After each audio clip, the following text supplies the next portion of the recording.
Hello, everyone, and welcome to this ISM Trust webinar on nutrition for musicians, which rhymes. I'm Ruth McPherson, the ISM's Head of Charities and Services, and to describe myself for the benefit of those with visual impairment, I'm a white woman with brown hair. I'm wearing a black and white top today, and I've got a headset on, and the ISM Trust logo, oops, wrong side, is up here behind me. Um, so before we begin today's webinar, I just have a few housekeeping things to note. Please do introduce yourselves to your fellow attendees in the chat box and let us know your role in music and where you're joining us from today. It would be great to hear more about you and what you want to hear about during the webinar. And please feel free to ask questions using the Q&A function, and we'll do our best to answer these at the end. And do keep an eye on the chat box because we'll be dropping some useful links in as we go. And if you experience any technical difficulties, just let us know in the chat box and we'll attempt to resolve these. If you wish to use them, subtitles are available to enable at the bottom of your screen. And this webinar is being recorded, and we will share the recording with you afterwards, as well as a feedback survey, which we'd be really grateful if you could fill out for us. It really helps us to improve our services and events, so thank you very much in advance for doing that. And just to tell us more about navigating nutrition in the music sector, I'm really delighted to be joined today by Sally Freeman and Lucy Heyman. Sally Freeman is an award-winning consultant dietitian with more than 20 years of experience working at the intersection of health, music, and culture. And she's built a global reputation for helping people and organizations to thrive. Sally is the creator of the pioneering Eat, Sleep, Rave, Relax model, and she supports artists, DJs, and music professionals across the UK to optimize their physical and mental well-being for a sustainable career in music. She's the only consultant dietitian in the UK listed with the performing arts charity BAPAM, which provides special support to performers and creative professionals. Alongside Sally's clinical practice, she is managing director of Love Live Music UK, and she's a recognised thought leader in behaviour change, health communication, and performance well-being. She's worked with some of the world's biggest festivals, such as Glastonbury, as well as artists like Stormzy, Dua Lipa, and Fatboy Slim, as well as many big music bands. So she brings a unique perspective that bridges science, creativity, and human performance. Lucy Heyman is a performance coach, a researcher, and a lecturer, and she's also an ISM member. She is the co-author of industry-funded Musicians' Health and Performance Manual, Sound Advice, and previously spent 15 years as a vocal coach, working and touring with some of pop's biggest names. Lucy now runs health and performance consultancy Elevate Music, coaching musicians and leading workshops on topics such as performance anxiety, vocal health, creativity, and more. She hosted the health-focused Elevate Music podcast in partnership with Help Musicians, and she's had original research published on the health and well-being experiences of singers working in pop music. So I'm now going to hand over to Sally and Lucy, who will take us through their presentation, and they're going to have a chat and talk about nutrition in the music sector. And then finally, I'll come back and we'll have time for some questions. So do keep putting these in the Q&A as we go. Over to you, Sally and Lucy. Thank you very much. Hi, Ruth. Thanks so much for that introduction. And it's so wonderful to be here. My name is Sally. I'm a white woman with dark hair, and I'm wearing a colourful dress with lots of patterns on it. Over to you, Lucy. Hi everyone, lovely to be here. My name's Lucy. I am a white woman wearing a navy blue and white striped shirt, and I have dark blonde hair. So we would love this to be a really interactive workshop today. So please feel free to put questions, discussion in the chat, and I'm going to try and weave that into my discussion with Sally shortly. So first of all, Sally is going to give us a presentation about general nutrition advice. I'm then going to give us a presentation on more specific performance-related nutrition advice. And then Sally and I are going to have a chat with some myth busting, talk about top tips, and I'm going to talk about ways that I'm going to ask Sally questions about ways that teachers and performers can optimize their nutrition. And then after that, we will have a Q&A session with Ruth.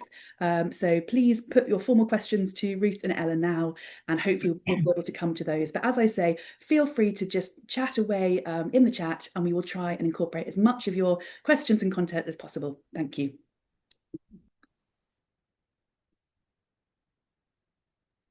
Hi, can everyone see that? Yes, great. Thanks, Lucy, for that. That's a fantastic intro, and it's wonderful to be here. And I just want to talk a bit to get us going about eating for optimal health. So a little bit about my story. I'm a consultant dietitian, and I've specialised, as the intro said, in all sorts of things to do with music. I've worked at Glastonbury, the BBC Introducing, and I've advised government.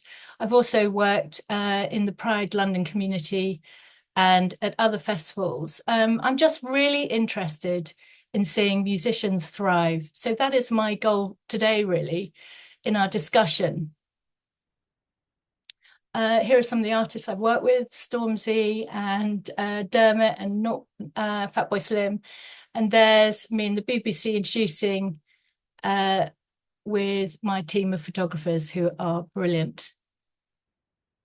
Okay, so why is nutrition so important? It won't make you, hang on a second, let me just get that out of the way. It won't make you a better musician overnight, but it can help you maintain energy, sharpen concentration, support recovery, and build resilience for a long and healthy career, which I think is the goal.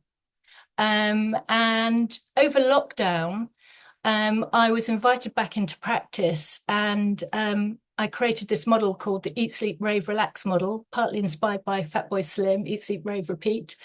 So my interest is, what does good look like for nutrition, sleep, movement, and how do we relax? How do we manage stress in the music industry? So really, your body is your first instrument. Just like when you tune your guitar, warm up your voice, or check your equipment, your body needs the best fuel, fluids, and recovery to work at its best.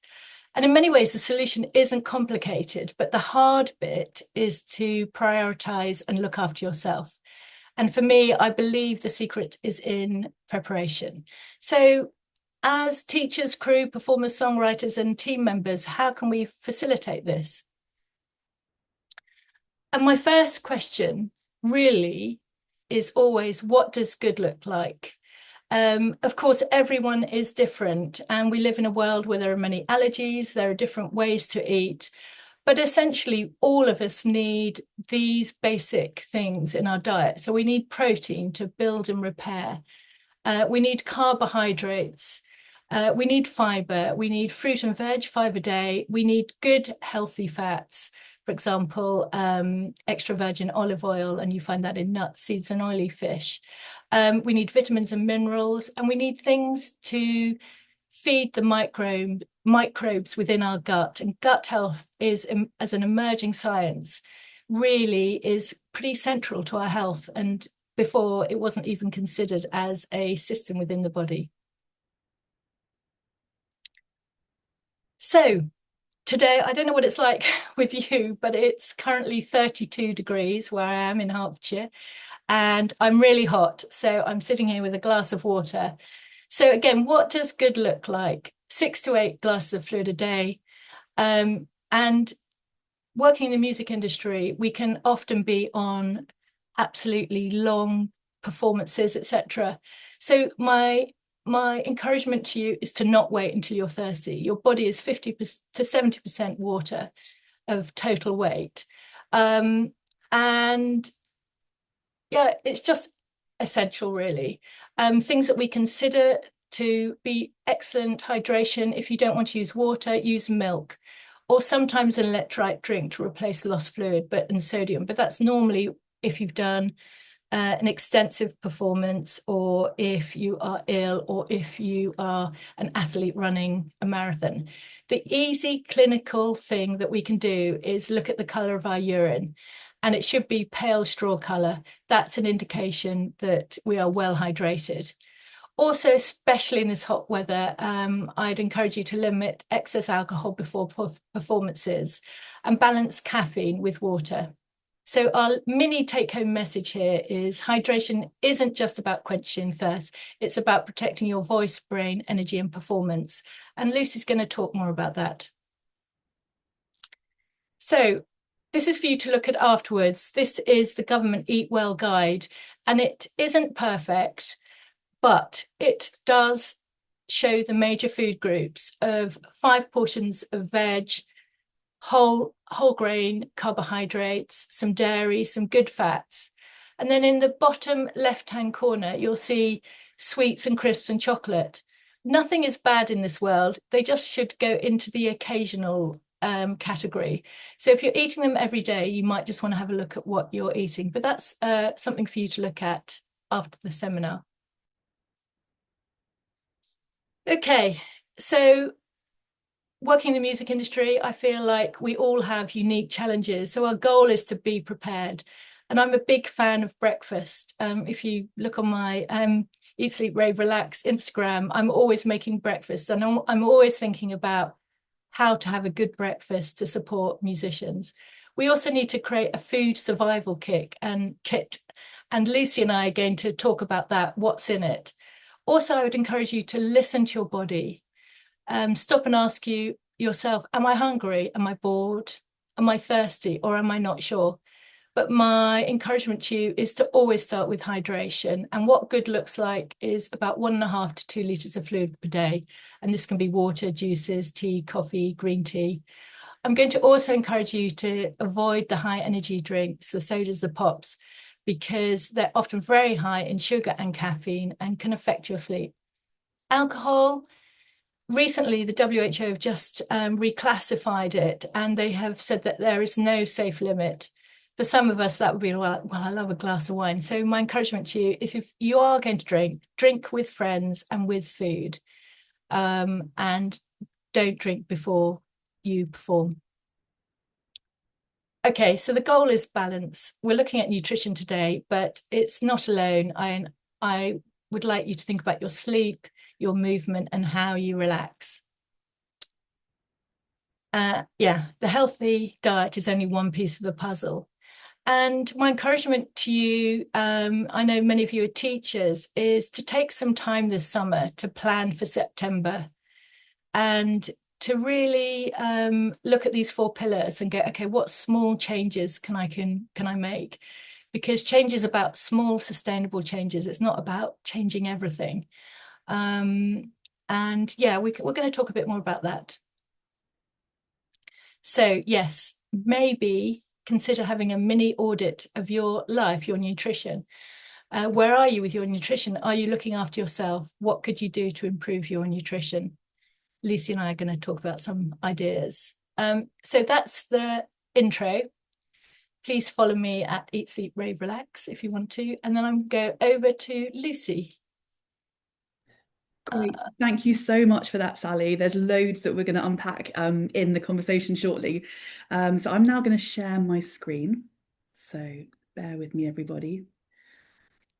Hopefully you can all see that on a full screen. Is that all working well? Okay.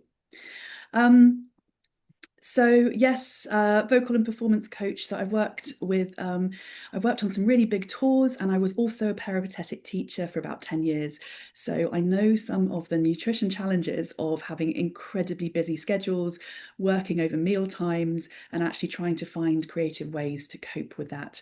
So a lot of the work I do now is in performance science. So basically looking at all this sort of health and performance scaffolding that can go around a performer to help them them be the very best they can be. I also have contributed chapters to the Touring and Mental Health Manual. So if anybody is interested in learning a bit more about performance science, that's a great place to go. It covers so many different topics for musicians, and I co-wrote Sound Advice with music business journalist Rhiannon Jones. So to get onto the actual conversation of what we're going to be talking about, I'm going to look at vocal health, nutrition and hydration. And I'm going to explain why some of you may not think that you are vocalists, but I would imagine that most of you are professional voice users in some shape or form, and how it's important to keep your voice in great condition. I'm going to look at the environment that you're working in, which can also be a real challenge in recording studios and on tour and teaching. We'll talk about myths and irritants, matching fuel to the situations, how you can get your nutrition to work for you in performance, and just speak briefly about recovery, but that's something I'll come on to a bit more with Sally. And if my hair is blowing in the wind like an 80s rock ballad singer, please excuse me, but I've got my fan going. So if you're wondering why it keeps flowing back, that's fine. So anyone who's a peripatetic teacher will know that after a very long day of teaching, your voice is often really struggling. And actually, even if you are a horn teacher or a pianist, you may find that actually you need a bit of help with your vocal health as much as a professional voice user. Likewise, if you are an artist and you're doing lots of promo, it can be really important to know some basic vocal health advice, especially from a nutrition point of view. So speaking and demonstrating all day places a lot of demands on the body, and vocal load for singers is not just about voice use. It's actually also to do with everything that goes on around your with your body. So vocal load also includes travel, includes things like flying, how much you're speaking. So these are all really important things to be aware of as a performer and as a teacher and an artist. What you're using your body, which is your instrument, how you're using it and how you're using it effectively. So nutrition, hydration, and recovery can support your vocal stamina. So one thing to be aware of is how long it takes for water to be absorbed by your system to actually reach your vocal folds. So some people will go on stage, and just before they go on stage, they think they're really thirsty, and they will down some water, and they think that might help. But there actually isn't enough time for your system to integrate that water properly. So it takes approximately 4 hours for that water to be absorbed by your system. So start drinking water early. And drink consistently throughout the day. Don't just have like a massive load of like 2 liters of water in one go. Try and pace that. And don't rely on drinking lots of water just before a performance, because it's just going to probably make you need to go to the loo, which might be quite annoying. And plan ahead for long teaching and performance days. So actually, if you know that you're going to be doing a lot of speaking quite early in the day, think about how you actually start hydrating early on, after, as soon as you wake up. So excuse me for 1 second, because I have the picture is just obscuring my slide slightly, just because they've now moved to the right. So one thing to be aware of is some musicians and artists can rely on vocal teas and lozenges. So there isn't any research to show that they will actually help. They're not going to directly affect the vocal folds. So for some people, they find them quite reassuring, and that's great, but please don't rely on them or think that they're actually going to support your vocal health in any way. The thing that we do have research on is steam. And actually, if you can get a proper vocal steamer, something like there's Dr. Nelson's do a really good one. You can look at it online, or you can actually get a proper vocal steamer, which has an adjustable temperature dial. And what happens is you inhale the steam for about 10 minutes, and then you rest your voice for 10-15 minutes and slowly do some sirens after that. So you want to avoid using boiling steam, because that can actually scald the vocal folds. But steaming is a really effective tool if you wake up and you've got a really croaky throat and you think, oh, I need some hydration more than water. Steaming is your friend here. Apologies, for some reason now my slides wouldn't go forward. Sorry about that. So another thing to consider is your environment. Now, this can be really important for people working in recording studios. I worked in many impressive recording studios that actually don't have proper heating systems, and they rely on blower heaters, which is really quite surprising. And what happens when you have these blower heaters or kind of like little small portable heaters, they're incredibly drying for the voice. So be aware of how much your environment might actually affect your ability to talk, to sing, to perform, and actually know what you need in order to sing at your best. So so you can actually get small humidifiers that can add moisture to the air if you're working in a very dry space. So one studio that I was coaching in, by the end of the day, I'd almost not be able to speak. I'd be talking all day and singing all day, and I couldn't work out what it was. And then eventually I realized there wasn't actually this adequate air filtration that was going on, because a lot of these rooms are quite sealed. You have soundproofing rooms, you have blower heaters, and also for teachers as well. You can be working in very, very cold, sometimes cold rooms, or they might put you in a room and say, actually, can you teach there for the day? I've worked in all kinds of rooms, broom cupboards, you name it. And again, it can be very difficult to actually assert what you need, but know that if you actually have the things, if you've got a steamer, if you have a humidifier, if you make sure that you're well hydrated, it should hopefully help. So just to say that some singers avoid dairy just to routinely make sure that their vocal health is in tip-top shape, but you don't need to do that. Only avoid dairy if you actually have a specific allergy to it. It shouldn't cause any general problems. I'd recommend identifying your own food triggers, and know that smoking and secondhand smoke irritate the vocal folds. Vaping can negatively affect the voice, and alcohol can also contribute to dehydration, as well as medicines like antihistamines. So if you have, as Sally says, if you have an allergy and you need to take your medicine, that's really important, but you may just need to top up your hydration and just be aware that it might actually affect things. One other thing to consider is how nutrition can actually help to optimize your performance. So if you are very anxious on the day of a show, please be careful with things like caffeine, energy drinks, and sugar, because what might happen is that they actually tip you over and actually impair your performance. But equally, if you're tired or sluggish and you don't feel like you can do the show, sometimes carefully timed caffeine and a little bit of well-timed sugar can actually raise your arousal level to the optimum state, which is actually going to allow you to give your best performance.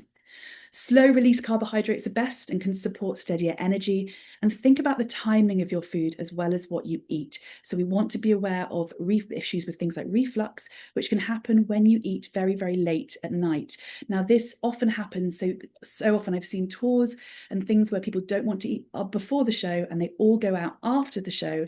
And then actually that causes a lot of problems. And maybe, Sally, we can discuss reflux in more detail shortly. And so as Sally says, plan and pack before traveling. And I'd also say, with this kind of matching fuel to the situation, don't experiment with unfamiliar foods on an important day. Make sure that you know what your normal routine is and stick to that, and try anything new in advance. Finally, think about rehydration after teaching and performing, and eat to replenish energy. But be mindful of late caffeine after an evening performance, because sleep is really, really important, and you need to allow time for adrenaline levels to settle. Okay, so I think that's me done on the presentation. So I'm going to come out of that. And okay, so Sally. Hello. That was Hello. Thank you, Lucy. Thank you. Just to finish off what I was just saying about reflux, could you just tell us a little bit more about reflux, a bit of what is reflux, and actually what are the signs and symptoms that someone might be experiencing it? So reflux is when the acid comes up the esophageal windpipe and comes into your mouth. And as you quite rightly said, I'm not a big fan of people eating late at night. And again, what's really interesting is that the higher the artist goes up the ladder, I see that they understand this and they already have meals prepared for them, and they might have the luxury of a manager. So my encouragement to you, if you don't have a manager, is to think about what you're going to eat. And what I would recommend is some source of protein, but like a light protein like fish or chicken, anything with the amino acid tryptophan in. So, for example, turkey, with a complex carbohydrate like brown rice or quinoa or a jacket potato that's not high in fat. Because if you go for the fast food, the curry, the kebab, they're very high fiber and they can cause reflux. And that's that acid on the throat, you know more about that, Lucy, than I do, but that absolutely affects, the vocal performance. So my encouragement is have a good snack post the performance, or if you're working in the evening. I know a lot of musicians that work in the West End, and I kind of live out in the suburbs in London. So I encourage them to have something to eat on the train so they can run for the last train so that they don't get back too late. And also to kind of change the mindset to have breakfast as the biggest meal. So to have like a really nice, I don't know, have your egg, your scrambled egg, your beans, or even your sausages or whatever, and just have that as your big meal. And someone that really inspired me, I was working at Glastonbury a couple of years ago, was Jake Shears of Scissor Sisters. And he was super organized and he's kind of really high up there. And he kept on saying to me, Sally, I have to eat my food now because if I miss this, I won't be able to perform. So he was eating like 3 to 4 hours before his stage time. And I think that's really important. It's really thinking about your schedule. And, if you want to have a successful long career, you need to think about these things. So that's a bit of an flow on from reflux, but it's also about timing, which connects with it. And, Jake had a really nice, he had like a light salad, I think, with like some cold salmon and salad and stuff like that. That might not be everyone's bag and people might be vegan or vegetarian, but it's the principle, just kind of being organized. Thank you. I know we've got some teachers here today. Yes. And, I know Lorna was talking about how she actually has to work through the evening meal. She has a really late teaching schedule. Yeah. So actually, it's pretty similar to Jake Shears in a way. Like, what would you advise for someone who's actually, just doesn't have any breaks? And I know, especially with teaching, things can get thrown at you at the last minute. So you think you're going to lunch break and someone says, we need to do a rehearsal for this. And what would you advise? Again, I would recommend just being really prepared. And what we really want is to have some snacks that you can throw into your bag that are mainly complex carbohydrates that you can eat and that will sustain you. What you don't want is just like a plethora of, Haribo and sweets that are going to give you that spike in sugar and then you'll feel terrible. So I have made a little list here. So yeah, just fruit like banana, nuts, oat cakes, have some little packs of cheese, even little yogurts or berries. But it's just things that you like. There is not one right formula, but it's about kind of choosing 5 things that are always in your bag so that you can, even if you've got that 5 minutes. And I also think, like, if you're a teacher, don't be afraid to eat something like a bit of fruit or something like that. That's not too offensive. It's not like you're cracking on a whole meal, but just to have something, or spend time creating some flapjacks that you like with berries and seeds in that will sustain you. And they think those things can be quite calorific and will see you through. Brilliant, thank you. So talk to me about supplements. So especially when you're really busy and maybe might not be able to actually get all the sort of have that, there's an ideal healthy diet that we would all love to have, but sometimes life just gets in the way. Yeah. What should we be taking? Okay, so everyone in the UK should be taking a vitamin D supplement. And especially in the winter months, so from like September through till March, and that is 10 micrograms or 400 international units. If you're in America, they actually have 800 international units. I would also encourage you, if you go to the GP, have a blood test, because I can't remember what the exact percentage is, but so many people in the UK are vitamin D deficient. And it's related to all sorts of things, including your mental health. So it's one of the easiest things that you can do to kind of uplift you. The other thing that I come across a lot is vegetarians and especially vegans. Now, if you're vegan, you need to be having vitamin B12, iron, omega-3 fatty acids, because you get none of that stuff in your diet. Vegans are dairy-free, and it's really, really difficult to get adequate sources of those things. I'd also suggest, if you're going on a long tour, go to the doctor and ask for a blood test. They'll probably say, why? Just say, oh, Sally, the dietitian sent me. Just to check that your blood levels are okay for iron and vitamin D. And in any case, if you're away, take a multivitamin, because your food won't be the normal food that you're having. So you just kind of have to be prepared for that. The other thing to think about as well is probiotics, which is kind of, it's in the supplement range, but not kind of vitamins. If you get ill on tour and you need antibiotics, I would encourage someone always to have a course of probiotics. And there are all sorts of different ones out there with varying degrees of efficacy. Even a basic probiotic tablet will help, but you can go into the chemist and it says, you know, if you've been ill or if you've whatever, if you've had antibiotics. So that's another one. Also electrolytes. There's a massive craze at the moment for electrolytes. Personally, and I kind of alluded to it a bit before, I don't think you need electrolytes unless you are like on stage for 2 or 3 hours and you're sweating heavily. Water is okay, and also juicy fruits. I'm a big fan of peaches and kiwi fruit. They're great. They're juicy and they can hydrate because they have got natural sugars in them as well, and minerals. Yeah. Is there anything else? I mean, you're talking about after a show and like how juicy fruits and things can actually Yeah. help with recovery. What else, what other advice would you give for someone either recovering after a show, or let's say you're a teacher and you've been like putting on a musical and you're just completely wiped out and Yeah. just crash afterwards? What would you advise when people are just absolutely exhausted and need some refueling? Yeah, I think you need to do this, and you need to do it quite quickly. If you look at sort of nutrition for athletes, they refuel pretty quickly after the race.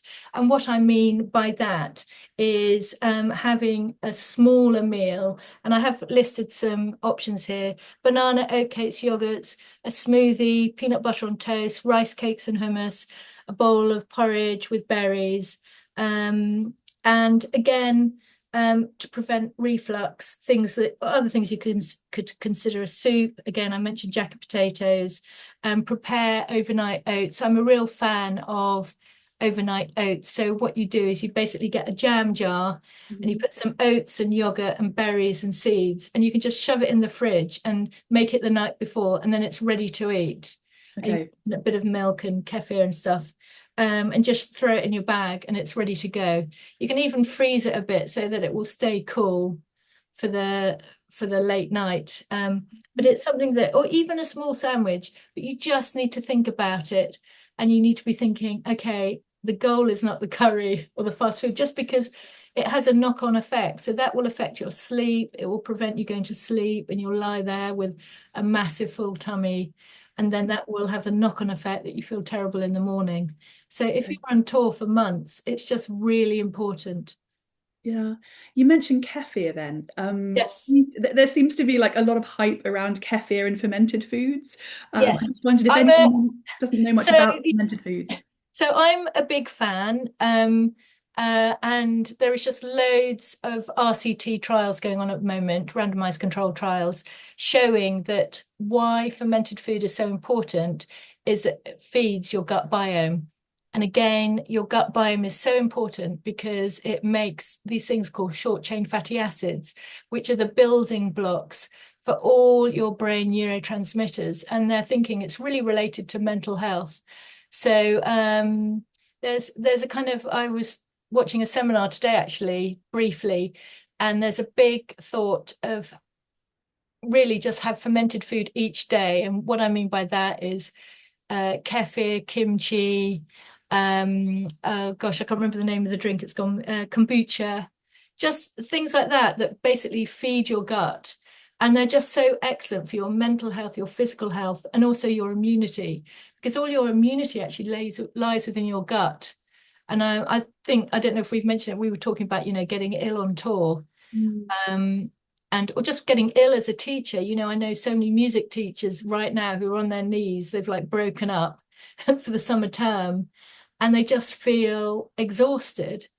And I think this is really important. And I think it's really important that we just really consider what we're eating. And that's why the point I made about going into September next year, it's like, how can we make it a better year? How can we thrive? How can we enjoy what we're doing instead of like crawling to the line at the end of term or at the end of our teaching session? Absolutely.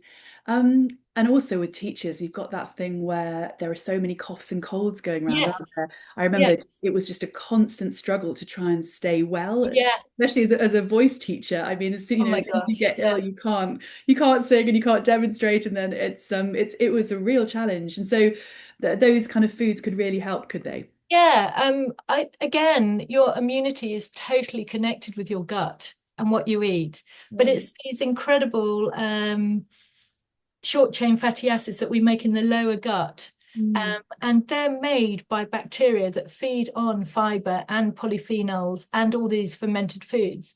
So they're Right. just super, super important for our health. Yes, And sorry. sorry, no, one I of was gonna our, say, there's a lot of chat about fiber as well, isn't there? And the importance yes. of fiber at the So moment. again, this relates to the gut biome. So currently, the UK, they've kind of done studies, and we eat between 18 to 20 grams of fiber a day. Mhm. And the government have set 30 grams as, or it's kind, I don't know if it's actually in legislation, but 30 grams is the level that they've seen for helping your gut, helping your gut biome.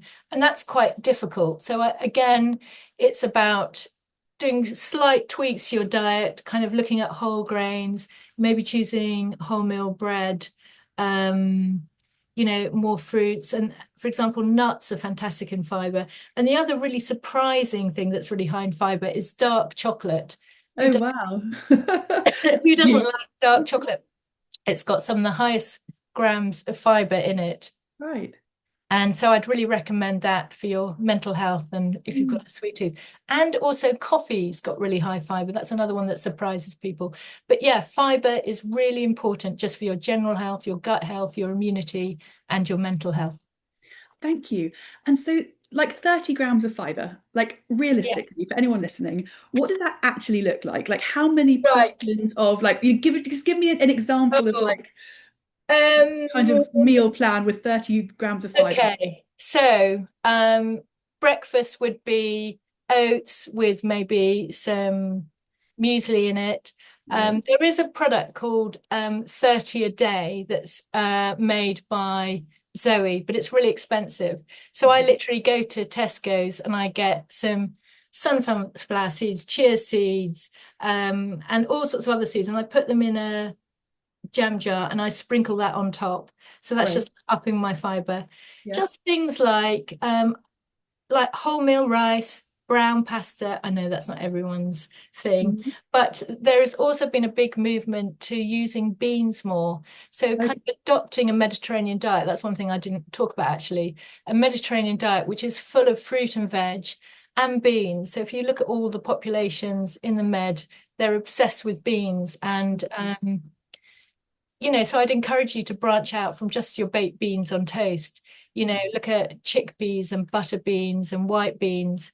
And they're kind of changing the way they manufacture them now. So they're really delicious. So I love a bean curry or a chili, for example. That's the sort of thing that's like a staple Mm. thing that I made, kind of variety of beans and chilies and stuff like that. So healthy food doesn't need to be tasteless. So Yeah. that's the other thing I was going to say about going on tour. Um, Take some little spices with you and be prepared to like mix them into things. And if there is a microwave, and you have got your can of baked beans, add some chili powder into it. All the herbs and spices, they're actually fibrous as well, and the gut biome loves them. Great. Do spice your food and add herbs and all sorts to it. Great advice. I know there's a company called the Good Bean Company as well. Yes, I was They've got going a to mention cookbook. them. I'm Yeah. obsessed with them. And Yes. they're just really soft. I mean, traditionally beans used to be like really tough. Yeah. Now they've managed to find a process to make them super soft. So Brilliant. yeah, Bean and Co. Give And them a their cookbook is good as well. yeah, Um, I'm also just thinking for any teachers who are on the call, yes. they might be, they're listening to this webinar and they might see that their students are eating Haribo before they're about to do a Yeah. concert or, drinking the energy drinks. Do you have some like just really simple advice that teachers could maybe pass on to their students? Yeah, so I think you have to do this on an individual basis because if you've got a tall person Mhm. that has high energy requirements, frankly, they might need a jelly bean or a Haribo. So Yeah, if you look at performance nutrition in athletes, that's what they do. Footballers, they will have a couple. However, what you need to be looking at is the bigger picture. So really, as a teacher, encouraging them to eat a few hours before. right. And if they're young, it doesn't matter if it's not super high fiber because they do need that energy and their energy requirements are much higher. So, in that case, the white rice and the pizza is not a problem. But it's just making sure that they have things 2 or 3 hours beforehand because I've seen performers just crash and it's just Mm. poor nutrition. So for Yeah, teachers, really encouraging them brilliant. to encourage their students. And I just let me have a look at some other things. Um,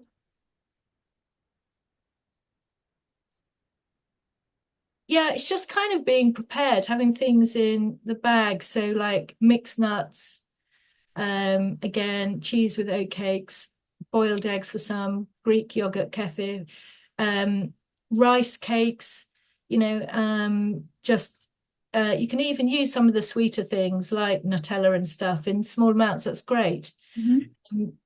But yeah, high fiber is a goal because it will just keep them going. So Yeah. um, Thank you so much. That's really helpful. I love your model of eat, sleep, rave, relax. And I think we yeah, can get really concerned with being healthy and it can be quite, quite sort of stressful sometimes trying to stay healthy and we can forget to actually just relax and like, yeah. as you say, rave, dance, move. But I just wondered, how can nutrition help us to relax? Because it has all the good things in it that back to the gut biome, releasing all those wonderful serotonins and dopamine. I don't think many people know that. I think it's 90% of serotonin is made in your gut lining. Wow, So, you that's know, um, huge, isn't it? antidepressants have something that fire into the gut lining to Right. release serotonin, but food can do that. But it has to be high fiber, it has to be fruit and veg, it has to be good food. So again, it's just back to those very simple things. And in many ways, it's not rocket science. So have your 5 portions of fruit and veg, have Yeah. your high fiber, your whole grains, have good protein, eat your essential fatty acids through extra virgin olive oil. Extra virgin olive oil, it should be like this miraculous compound because it's great. It just feeds your gut lining and it is just brilliant. So I think Wow. it's just really about looking after yourself and making good choices. Great. Thank you. One other thing, I spoke to someone once who was, talking about how when they go on tour, they Yeah, actually take a soup maker, yes, because food choices are obviously so limited on yeah, tour. And he was saying that actually, you can always get vegetables and just put it in yes, with hot water. yeah, Are there any other tips and tricks like that yeah, for really limited food options or things people can yeah. do, tools they can take? Absolutely. So I'm a fan of the soup maker, and you can take tin cans of tomato puree in tubes, Mhm. lentils, water. You take your herbs and spices, and you can bung all of that in, and in 25 minutes, you've got a lentil soup.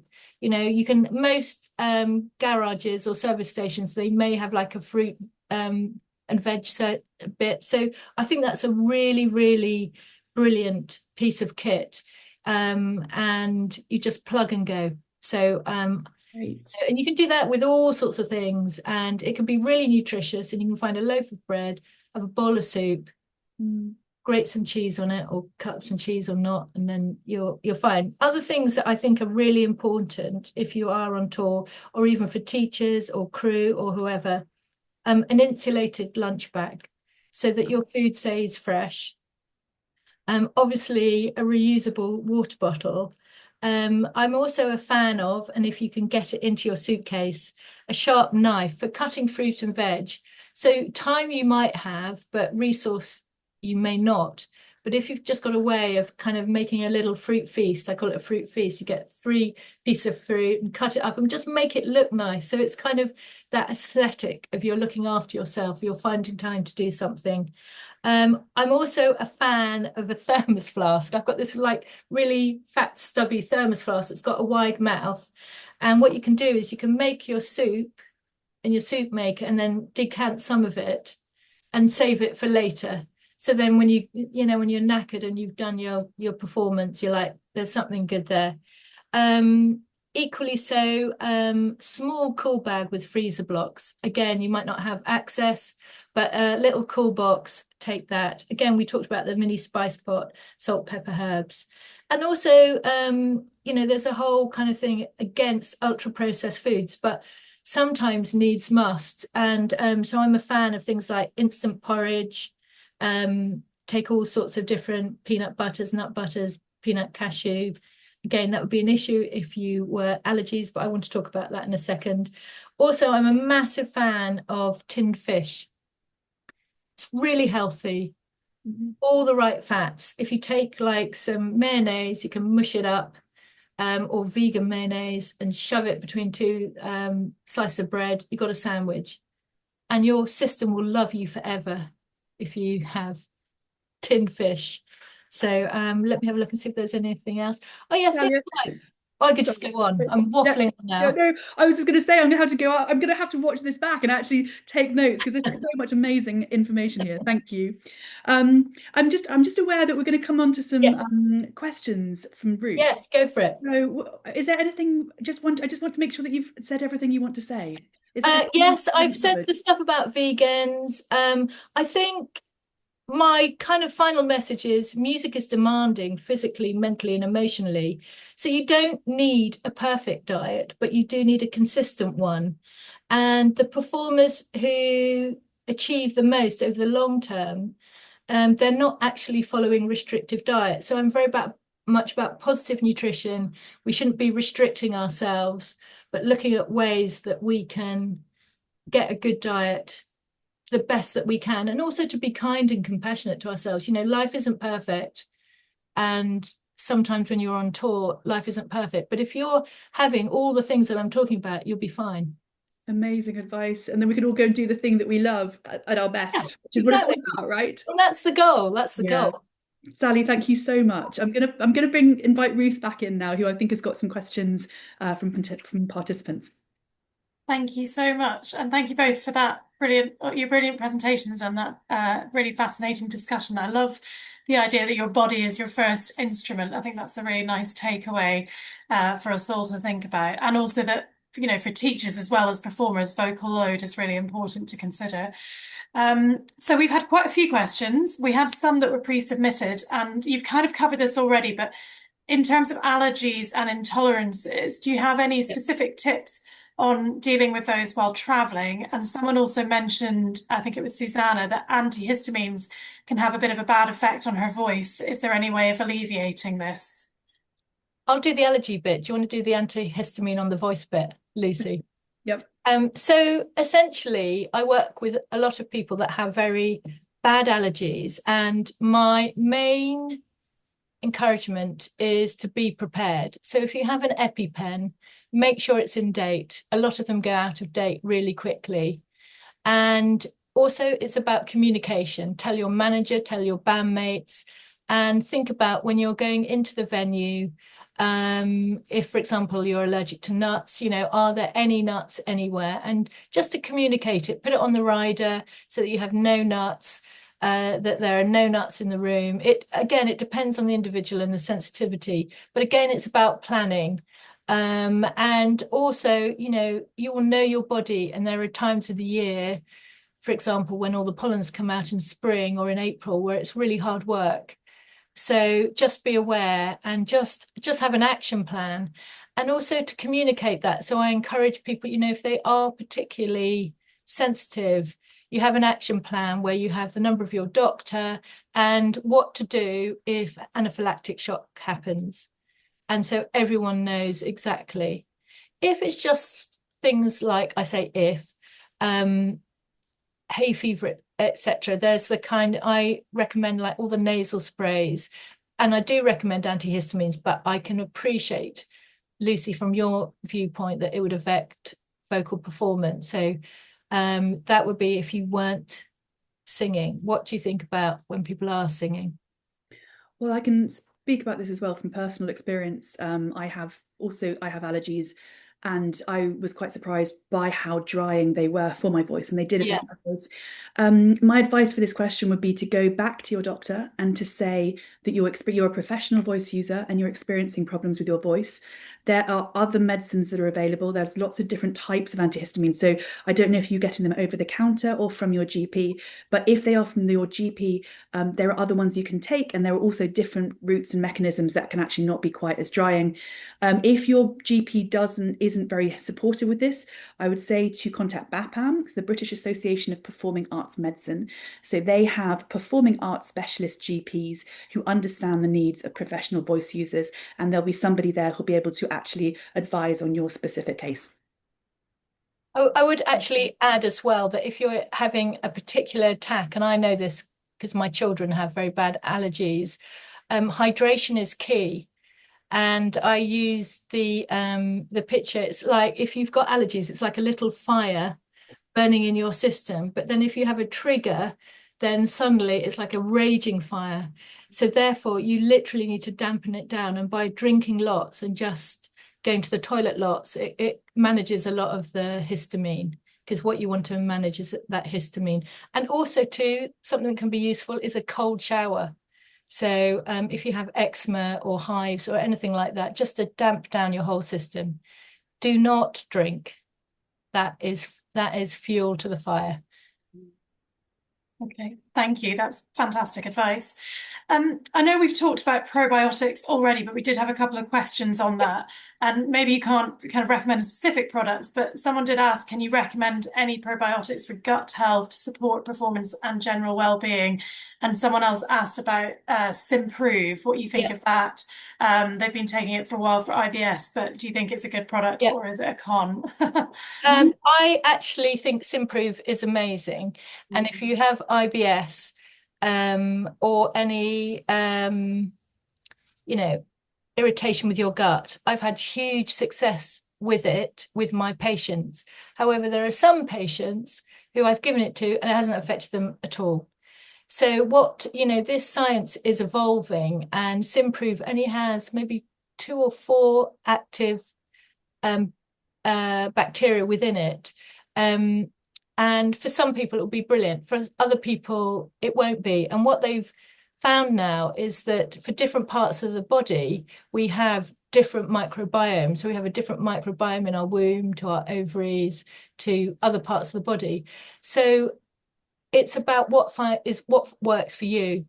And that's why I always recommend food first. And the fermented foods and the yogurts and the kefirs, because they naturally populate your gut. And also the other thing is with Simprove, I recommend taking it for 12 weeks and then give yourself a break, because it can only populate to a certain level. If you sort of mean. And then if nothing's happening after 12 weeks, then just come off it, because it's expensive. Yeah. Okay. Thank you. It actually helped me with the getting ill. Actually, I did notice a big difference when I was a teacher. I got a lot of coughs and colds. Yeah, it's really great for your immune system, and it's great to hear that it worked for you, Lucy. Thanks both for that. We've had a couple of questions around menopause and Yep. perimenopause. One is about drinking and hydrating. Someone said they can find it tricky to kind of fit in water breaks, and then they're concerned about having accidents because they're drinking in those breaks. And have you got any recommendations for that? And someone else asked about kind of nutrition to support hormones in perimenopause in order to improve brain function and mental clarity. What are your thoughts on menopause? I've got so many thoughts. I've done lots of courses on it. I'm post-menopausal myself, and I had a bit of a nightmare going through menopause. Essentially, all the problems happen because your estrogen level dips, and it creates all these things that we're talking about, and they can be a struggle. And estrogen can affect your concentration. It can affect your gut. It just affects everything. So essentially, all the things that I've talked about apply for perimenopause and menopause, i.e., upping the fiber, upping the amount of fruit and veg you eat, upping the essential fatty acids. So put extra virgin olive oil on your food. Yeah, and just balancing your diet, but alongside with the other four pillars. So, find movement that works for you. And as you go through menopause, it might not be kind of running 10 miles. It might just be swimming or walking or something more gentle. And it's really about coming to terms with the fact that your body is changing, and it's a normal part of human existence for 51% of the planet. Yeah, I can see something's just, why is extra olive oil better? Extra olive oil is the first pressing, and it has loads of polyphenols in it. And it's like the rocket fuel for the bacteria that produces all the short chain fatty acids, which are the building blocks for all the good things for your mental health and your brain functioning and your managing your gut. So sorry, I've waffled on there. Lucy, any thoughts? No, not at all. I was just wondering, whenever we go somewhere like Greece, I always tend to like bring back a bottle of the local olive oil. I just wondered, is there any benefits from like local olive oil compared to sort of like the supermarket extra virgin olive oil? Again, it will depend how it's extracted. Um, Extra virgin olive oil does degrade. Okay. Degrades slowly. So Right. if you've got it from the source and you're bringing it straight home, there's a chance it's higher in polyphenols than supermarket-based stuff. But if you're buying it in a dark bottle and you store it in a dark cupboard, it will be fine. Any supermarket olive oil is good, is it? So that's what we're looking for. Yeah, if you Right. can afford extra virgin olive oil, choose that, and you can cook with it. There was some kind of question about whether you can cook with it. You can cook with it. So I'm a massive fan. And in fact, it's, for me personally, it's really changed my health and my gut health. Wow. So it's a slow process, but yeah, I'd really recommend it. Thank you. Good to know. We'll try and just motor through these last couple of Yeah. questions. There was a question about sleep, which is maybe more for Yes. Lucy, as it's not so nutrition focused. But someone said after a high energy session in the evening or a performance, they're not sleeping due to lots of adrenaline. Have you got any tips for like winding down and having better quality sleep after an evening performing or teaching? Yeah, I would recommend having a post-performance routine. So actually kind of thinking about things that you might have done in the past that have worked really well. So for some people, it might be like just listening to an audiobook or a podcast that can actually switch their brain off, because so often we're then sort of going through the gig or whatever it is that we were doing and thinking, did I do that right? Did I do that right? And actually something that can make you focus on something else can be really helpful. As Sally said, a lot of people find like showers are really good. Like when they come off, have a shower, get changed. I've known people that actually will go for a walk or go for a run and actually do a gym workout, but depending on the timing, that's not always great. And you don't want to do a full workout before sleep. But I would say that we are all very, very different. And so you will probably have experience in the past of what has worked for you. And then actually, it's very, very good for your system to have a process of things that you go through. And your body then goes, we're now getting ready for sleep. Or like we're now winding down after a show. So for example, going on social media and looking at what everyone said about a concert, that can actually add fuel to the fire and is not going to help you sleep. And also from a post-performance review point of view, it's better to do that the next day. Think about what went well and what and why, what you could do differently, what didn't go so well and why, what you could do differently next time, but park that for the next day. You don't want to do it on the night.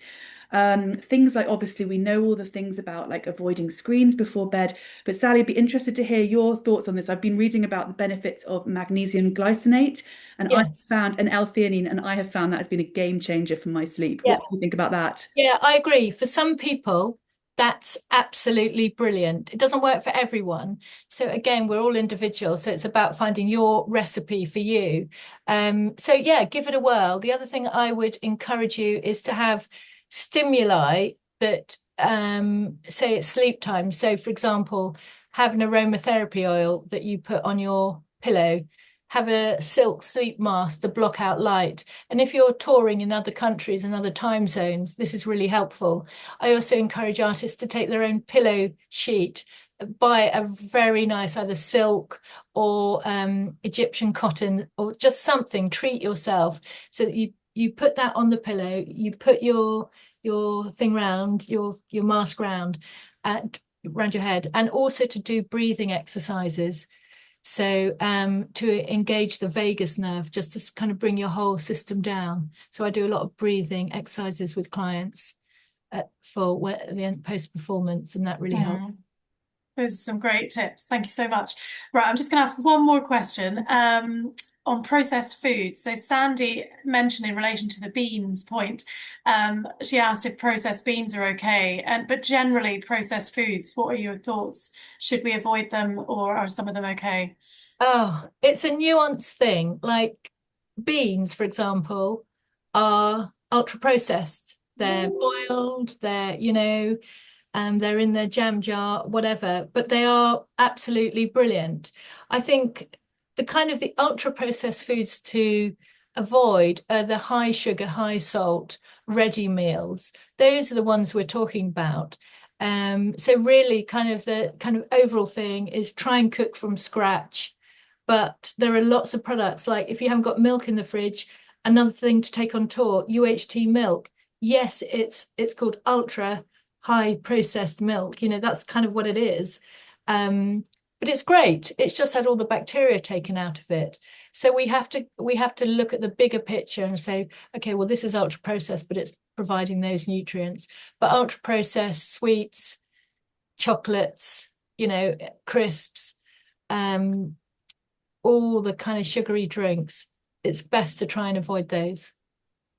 Thank you. So thank you very much, Sally and Lucy, for that great discussion around music and nutrition. And thank you to everyone for joining us today. I really hope you found the session informative and useful. And it was great to see so much engagement in the chat. Thank you for all your questions. If you have any more questions, please do feel free to email us on ISM at the ISM Trust on inquiries@ismtrust.org. That's inquiries@ismtrust.org. And please do fill in our post-webinar survey, which hopefully you can find in the chat now. This will also be emailed out to you with the recording of the webinar. As I said earlier, we really appreciate your feedback on today's webinar. It helps us to improve our services and make sure that we're offering events that you really value. The webinar recording will be sent to you by email, and it will also be available to watch back on our website. We're also going to be sending you some useful links that we've shared during the webinar and Sally and Lucy's slides, so you can watch those back. So finally, it just leaves me to thank you again for watching, and we really hope to see you at another ISM event soon. Thank you. Goodbye.